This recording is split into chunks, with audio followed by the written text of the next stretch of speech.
അമൽ നീരദ് ചിത്രം തുടങ്ങുന്നു, ഉടൻ തുടങ്ങും. ചിലപ്പോൾ ഈ മാസം ജനുവരി തന്നെ തുടങ്ങാനുള്ള ചാൻസ് വളരെ കൂടുതലാണ്.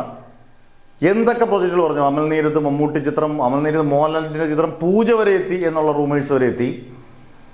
പക്ഷേ ഇപ്പോൾ നമ്മൾ കേൾക്കുന്നത് ഈ രണ്ടുമല്ല. അമൽ നീരദിൻ്റെ മോഹൻലാൽ ചിത്രവും ഇല്ല, അമൽ നീരദിൻ്റെ മമ്മൂട്ടി ചിത്രവും ഇല്ല. എനിക്ക് ഞാൻ അറിഞ്ഞനുസരിച്ച് അമൽ നീരദിൻ്റെ മമ്മൂട്ടി ചിത്രവും മോഹൻലാൽ ചിത്രവും ഉണ്ട്. മമ്മൂട്ടി ചിത്രത്തിന് 2 സ്ക്രിപ്റ്റ് കംപ്ലീറ്റ് ആയെന്നും കേൾക്കുന്നു. എന്തായാലും അമൽ ചിത്രം തുടങ്ങാൻ പോകുന്നത് പുത്തൻ ചിത്രമാണ്. അത് നമ്മുടെ ബാച്ചിലർ പാർട്ടിയുടെ 2ാം ഭാഗമാണ്, ബാച്ചിലർ പാർട്ടി 2.0. ഇതിനകത്ത് ടോവിനോയും നമ്മുടെ നസ്ലിനും ഒക്കെ ഉണ്ടെന്നാണ്. ക്യാരക്ടേഴ്സ് എല്ലാം കൃത്യമായിട്ട് വരുന്നേ ഉള്ളൂ. എന്തായാലും ഈ സിനിമയുടെ ഷൂട്ടിംഗ് ഈ മാസം തുടങ്ങുന്നുള്ളതാണ്.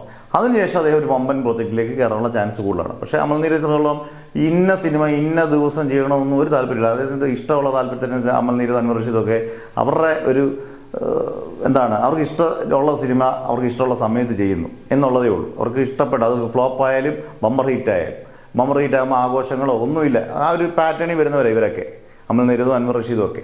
അമൽ നീരദിൻ്റെ പടം ബാച്ചിലർ പാർട്ടി 2.0 2 ആണ്. എന്തായാലും ഈ മാസം ഷൂട്ടിംഗ് തുടങ്ങുന്നു. ഇതൊരു എക്സ്ക്ലൂസീവ് ആണ്. എന്തായാലും മിക്കവാറുള്ളവരൊക്കെ പുത്തൻ ആയിട്ടുള്ള ആൾക്കാരെല്ലാം, യുവതാരങ്ങളെല്ലാം കാണാൻ ചാൻസും ഉണ്ട്. ഒരു ഹിറ്റ് അടിക്കാനുള്ള ചാൻസ്, അല്ലെങ്കിൽ ഇവരെ കാണാത്തൊരു സ്റ്റൈലിഷ് ലുക്കിൽ അമൽ നീരദ് കൊണ്ടുവരുമെന്നുള്ളതും സംശയം വേണ്ട. അന്നേരം അമൽ നീരദിൻ്റെ പുത്തൻ പടത്തിന് എല്ലാവിധ ആശംസകളും നമ്മൾ നേരുന്നു.